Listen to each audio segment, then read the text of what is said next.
వెండి బంగారాలతో రప్పించారట.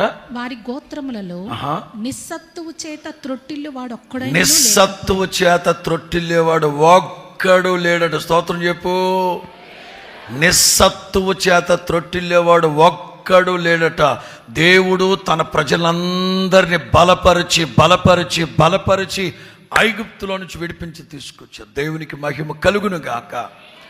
గుడారాల పండుగలో కూడా నేను చెప్పాను, మోషే అతనికి చూపు తగ్గిపోలేదు, తన కాళ్ళ సత్తువ వై దేవుడు చచ్చిపోమన్నాడు గనక చచ్చిపోయాడు. లేకపోతే ముసలోడు మహానుభావుడు 180 బతికుండేవాడు. అయినా మనం అందరం పరలోకానికి వెళ్ళాక మోషేని అడగాలి, మోషేని నెగ్గదీయాలి. 90వ కీర్తన రాసింది మనోడే.